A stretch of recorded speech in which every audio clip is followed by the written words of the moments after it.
The footage froze on a ship coming apart, and 311 delegates in the Grand Assembly Hall forgot to breathe. Nobody had asked to see it twice.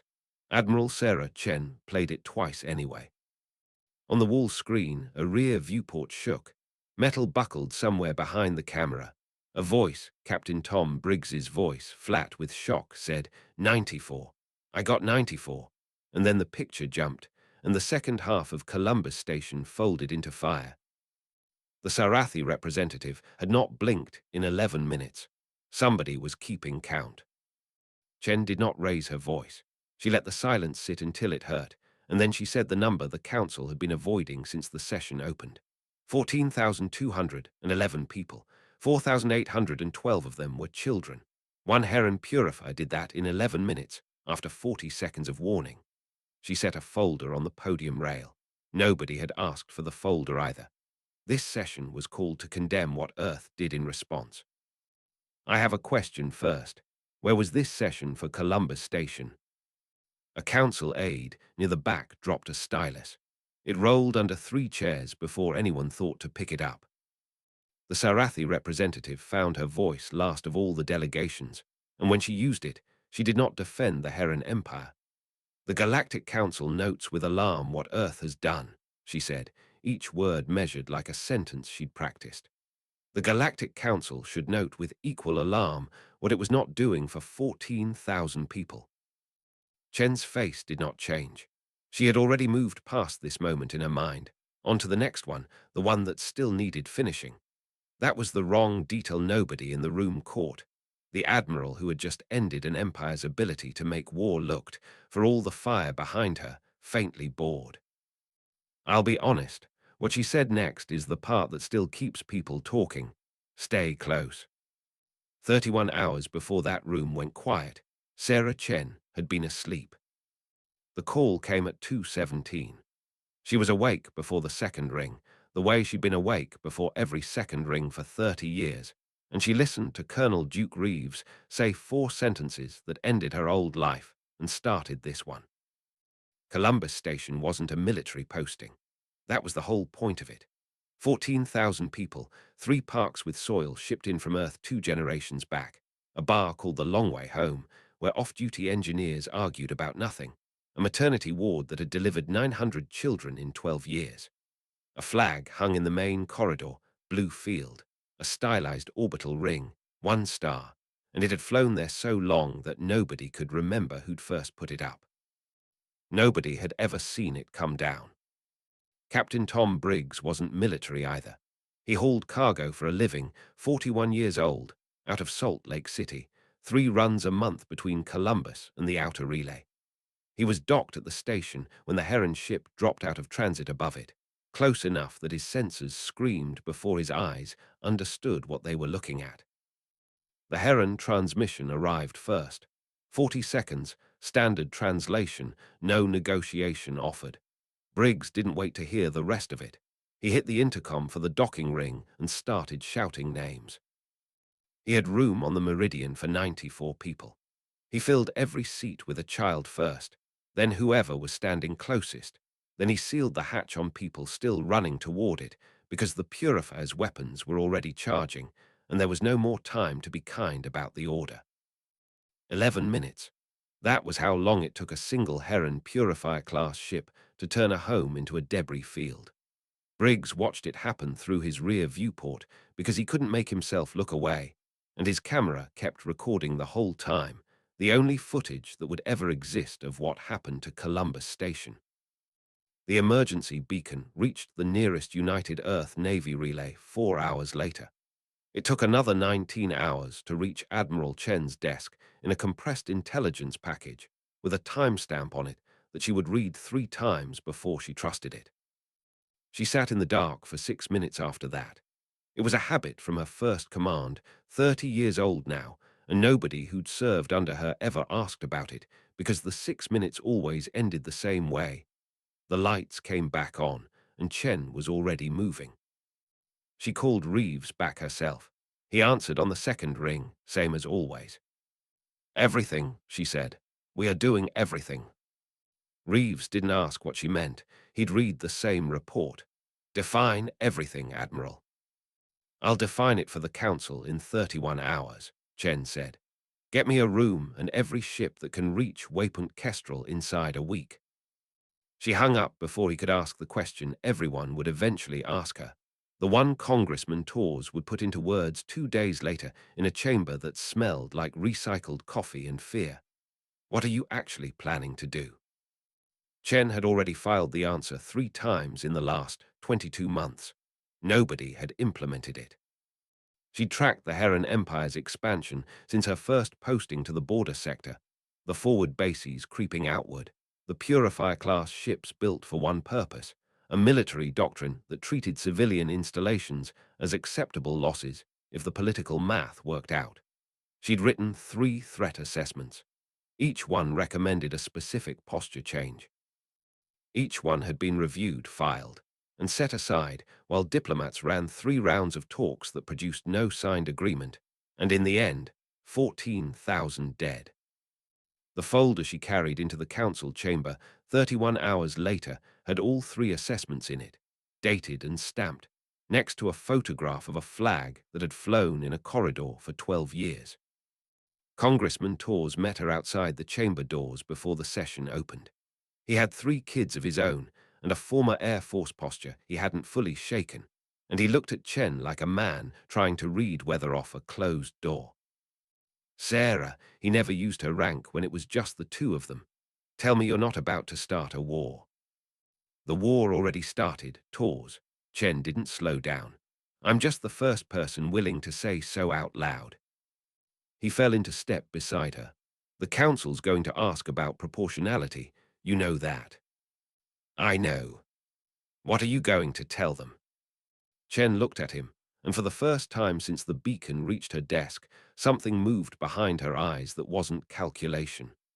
I'm going to tell them the truth, she said, and then I'm going to give them Operation Reckoning, and they're going to vote on it in the next 24 hours, because if they don't, I'm doing it anyway. Tors didn't answer that. He didn't need to. 9 hours later, when the vote finally came, he was one of the 21. But that came after the testimony. After Briggs stood in front of the full council with his hands shaking and described 40 seconds and 11 minutes to people who had never lost a station. After Chen let the room grieve for 4 full hours before she said a single word about what she wanted to do next. The footage they'd play again later, for the Galactic Council, was already sitting in an evidence case at her feet. 14 ships and 39 ships and 62 ships were numbers still waiting to happen. Right now there was only a folder, a photograph of a flag, and a room full of people about to find out exactly how far Sarah Chen was willing to go. She set the folder down on the podium, the same motion she would repeat for a different council in a different room 31 hours before that, or 3 days after it, depending which end of the story you were standing on. I have 3 threat assessments, she said. All 3 were filed. None were acted on. I'm not here to relitigate that failure. I am here to make sure it never happens again. Somewhere behind her, an aide reached for a glass of water and didn't drink it. The council chamber held its silence the way rooms do right before someone says something nobody can walk back. Nobody drank the water. Chen kept talking instead. I am proposing Operation Reckoning, she said. The complete military neutralization of the Heron Empire's capacity to project force beyond its own borders. Not its government, not its cities. Its military in full, permanently. A murmur ran the length of the chamber and died when Chen didn't pause for it. Congressman Tors stood. He'd promised himself he wouldn't be the one to ask it, and then he was standing anyway, 3 kids in an old uniform somewhere behind his eyes. Admiral, that's not a strike. That's an occupation-scale operation against a sovereign power. Where's the proportionality? The room went still in the particular way rooms go still, when everyone already suspects the answer and doesn't want to hear it said out loud. Proportionality is a principle designed for wars between equals who both want to survive the conflict, Chen said. The Heron Empire killed our children. We are going to make sure they cannot kill anymore. She let that sit exactly as long as she'd let the silence sit for the Sarathi, a habit that would follow her from one council to the other. I'm not interested in matching what they did to us. I'm interested in making sure the math never works for them again. Tors sat back down. He didn't have a follow-up. Nobody did for almost a full minute. Then the questions came anyway, because that was what councils did, and Chen answered every one of them without raising her voice or checking a note. How many ships? 73, she said. 7 of them repurposed cargo haulers with weapons welded on in the last 9 days. What about civilian casualties on the Heron side? 0 was the target, she said, and she'd built the operation around that number the way other admirals built operations around victory. What if the Heron didn't stand down? Then they'd be disabled instead of destroyed, wherever that choice was still available to make. The debate ran 9 hours. Chen stood at the podium for all of it. Somewhere in hour 6, an aide finally brought her a chair, and she didn't sit in it. The vote came at the end of hour 9. 21 for, 3 against. Tors was one of the 21, and when the tally lit the board, he looked at Chen the way a man looks at a door he's just watched someone else walk through first. She didn't celebrate. She picked up her folder and left the chamber to go build a fleet. 73 ships gathered at a waypoint most of their crews had never heard of before that week, a scattering of drive trails converging out of the dark like the galaxy's slowest storm. Chen came aboard the UEES Resolution 11 hours before launch and did not give a speech. Her crew didn't need one. They needed precision, and precision doesn't come from a speech. Captain Marcus Cole caught her in a corridor before the first jump. No words for the fleet, Admiral. They already know why they're here, Chen said. I'd rather they think about the work.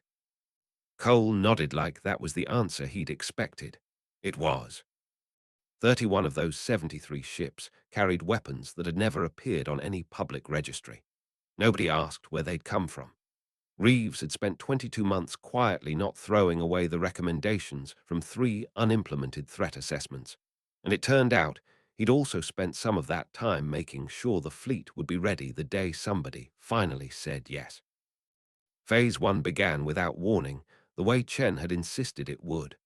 14 fast ships peeled off from the main formation and struck every Heron strategic communications relay across a 20-system arc in under 6 hours. No warheads reached a populated world. No ship fired on anything that could bleed. When it was finished, the Heron military command structure, 400 ships, 17 forward bases, a doctrine built on speed and coordination, went functionally blind and deaf at the same instant, all across the Empire, all at once. At installation K7, a young Heron fleet captain named Vithol stood in his own darkened command center and realized his superiors had stopped answering 40 minutes ago and weren't going to start again. He didn't panic. That was the wrong detail nobody on his side caught in time. Vithol was calm, methodical, exactly the kind of officer who should have seen what was coming next. He just didn't have anyone left to report it to. Phase 2 arrived while he was still trying. 39 UEN ships descended on all 17 Heron forward bases in a single coordinated pass. At K7, Captain Cole's targeting doctrine hit weapon storage, launch bays, the command center, fuel processing, and nothing else. Crew quarters stood untouched. Medical bays stood untouched. When the smoke cleared over K7, every soldier stationed there was alive, and every ship in the base's launch bay would never fly again. Cole reported it back to the Resolution in 4 words. K7 grounded. No casualties. Chen received it standing at the same console she'd stand at for the rest of the operation, hands folded behind her back, watching a wall of status boards turn from red to a color that didn't exist on any military chart. Bases neutralized, crews spared. An empire's military spine broken one joint at a time without a single funeral to show for it. 17 for 17, Reeves said beside her. Every base, 0 dead. Good, Chen said. It was the only word she offered. She was already looking at the next board, the one tracking Vithol's formation, 31 Heron ships, gathering at the edge of their own dark home system, trying to decide what to do about an enemy they could no longer see coming. She didn't know his name yet. She would before the day was finished, and so would every delegate in the Grand Assembly Hall 3 days after that, because what Vithol chose to do next would end up in the footage Chen carried into that chamber alongside the flag and the folder and the question nobody in that room wanted to answer. For now, all Chen had was a formation of enemy ships moving through the dark with no orders coming and no way to call for any. And somewhere behind them, Captain Dana Reyes was already plotting an intercept course of her own. "They're not running," Reyes said over the link, watching the same formation Chen was watching. "They're regrouping." "Let them," Chen said. "Give them room to decide. Then give them 30 minutes to decide right." Reyes didn't ask what happened if they decided wrong. She already knew. She just hoped, quietly, the way people hope about things they can't control, that Vithol was smarter than his orders had ever needed him to be. Vithol didn't get 30 minutes. He used 11 of them. Reyes watched his formation hold position on her display, 31 ships sitting dead still in the dark like they were waiting for an order that would never come again. And then, 12 minutes before her deadline, they did the thing nobody in the fleet briefing had predicted. They opened a channel.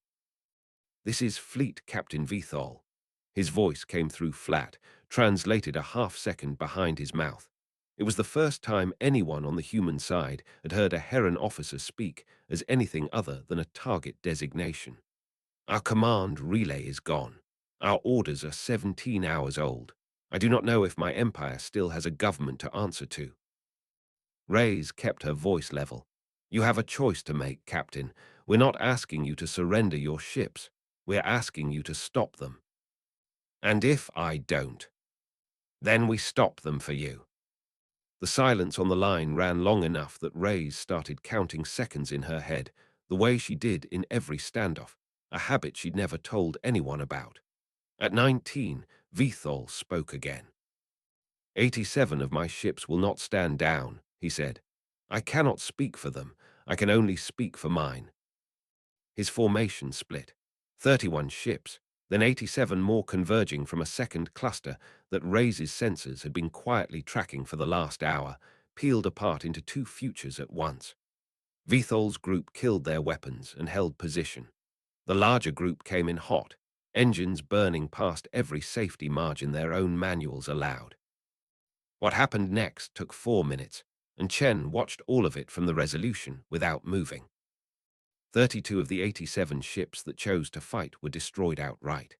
55 were disabled, drives burned out, weapons offline, crews alive and furious, and going nowhere. 324 more, watching the math resolve in real time, put down their weapons before Reyes' ships closed the distance far enough to need to fire again. Vithol's own formation never fired a shot. "Message from Captain Vithol," Reeves said, reading off his console. "He's asking what happens to his crews now." "Tell him the truth," Chen said. "Medical support if they need it. No prisoners. No parole conditions. We're not here to punish people who stopped." Reeves relayed it. There was a pause on the other end, and when Vithol answered, something in his translated voice had shifted, gone quieter than command neutral. "That is not what we were told to expect from Earth." "No," Chen said, when Reeves read her the line. "It isn't." She turned from the console before anyone could see whatever had crossed her face in that half-second, and reached instead for the checklist on Phase 4, because there was still a home fleet sitting in the Heron Inner System that hadn't gotten the message yet, and Chen had learned a long time ago that the moment you let yourself feel something in the middle of an operation was the moment you stopped seeing clearly. She ate half a ration bar standing at that console. She didn't remember opening it. Reeves noticed and didn't say anything because he'd served under her long enough to know that when Chen ate standing up without looking at the food, it meant the next hour mattered more than the last one had. Phase 4 hit the Heron home system 9 hours later. 62 ships waited there, the last intact concentration of Heron military power anywhere in known space. sitting in orbit around a homeworld that had no idea yet how completely its military future had already been decided somewhere else. 58 of those 62 were disabled inside 20 minutes. 4 fought and were destroyed. Medical teams boarded every disabled vessel within the hour, and by the time the operation's own after-action clock stopped counting, not one Heron crew member on any ship, anywhere in the 4 phases, had died from anything but their own choice to keep fighting after the math had already been decided. That was the number Chen would carry into the council chamber, not a body count, a choice count. The Heron civilian government broadcast an acknowledgement 11 hours after Phase 4 ended, the first official transmission from their side since the Purifier had gone silent above Columbus Station. It didn't apologize. It didn't need to, not yet. It only said the Empire's military command structure no longer existed in any form capable of independent action, and that the civilian government was prepared to discuss terms. Chen read the transmission twice, the way she'd read the intelligence package about Columbus Station twice, and set it down without comment. Reeves found her an hour later still at the same console, and for once she wasn't looking at a status board. She was looking at a photograph clipped to the inside of her folder. The flag, blue field, orbital ring, 1 star, taken from an old station manifest photo nobody had thought to flag as significant until now. "You're going to need that for the council," Reeves said. "I know. They're going to ask why you're bringing a flag into a military briefing." Chen closed the folder. "Because they're going to spend 3 hours asking me about proportionality, Duke, and I want at least one thing in that room that isn't a number." It was the closest she came, in the entire operation, to saying out loud what 14,211 people actually meant to her. Reeves didn't push. He'd learned that much about her 30 years ago and never needed the lesson twice. 3 days later, the Galactic Council convened its emergency session, the one already playing out at the far end of this story, the one where 311 delegates would watch a rear viewport recording twice, and a Sarathi representative would find the only honest thing anyone in that chamber said all day. But before Chen walked into that room, she stopped in a corridor outside it, alone for the first of what would be the last quiet minutes she'd get for a long while, and did something nobody in Operation Reckoning's official record would ever note. She took the folder out, opened it to the photograph one more time, and said a name out loud that wasn't in any of the reports. Just one, chosen at random from the Columbus Station manifest, spoken to an empty corridor like a promise nobody else needed to witness. Then she closed the folder, straightened her uniform, and walked into the room where the footage was waiting to be shown for the first time to anyone outside the United Earth Council. Someone in the gallery would later say Chen looked, in that first moment on the chamber floor, like a woman arriving somewhere she'd already been. The footage was already looping when she reached the podium. The room had seen it once by the time she'd crossed the floor, the same rear viewport recording that would end up quoted in council transcripts for the next decade. Chen didn't wait for the room to finish sitting with it. "You've asked me about proportion for 3 hours, she said. "I'm going to answer it once, and then I'm not answering it again." She set the folder down. This time she opened it. "I did not design Operation Reckoning to be proportional to the Heron attack." Her voice didn't rise. It didn't need to. "I designed it to make the question of proportion permanently irrelevant. If I take out the Heron military's capability completely, the next Heron government can't have the conversation about whether attacking a civilian installation is worth the cost, because the cost is the entire military. There's no math left to run." A delegate near the front, Chen never learned which species, never asked, made a sound that wasn't quite a word. "No warning that mattered," Chen said. "No mercy calculated into a strike radius. No proportionality left to negotiate around. 3 beats, plain and flat, and the room felt every one of them land. That's not vengeance, that's arithmetic. I made sure it only had to be done once." The Sarathi representative's earlier line was still sitting in the record. The alarm noted, the 14,000 named. Nobody repeated it. Nobody needed to. Chen closed the folder and stepped back from the podium, and for the first time since 2:17 hours, 31 hours before the first council session, something in her shoulders came down half an inch. She didn't stay to watch the reaction. She had already moved on to the part of the operation that didn't end in a chamber. The Heron civilian government sent its formal delegation 9 days later. Chen sat across the table from a representative named Thessa, who had lost a brother in the disabling of installation K7, a broken leg, not a death, and Chen made a point of knowing the difference before the first session started. You could have destroyed everything, Thessa said, on the second day of talks. You had the ships, you had the reason. I had the ability, Chen said. That's not a reason. She slid a page across the table. It was short, 3 clauses, nothing like the 60-page framework the Heron delegation had braced for.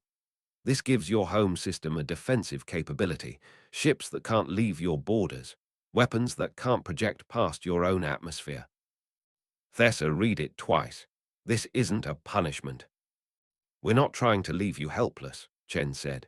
We're trying to leave you safe and leave everyone else safe from you.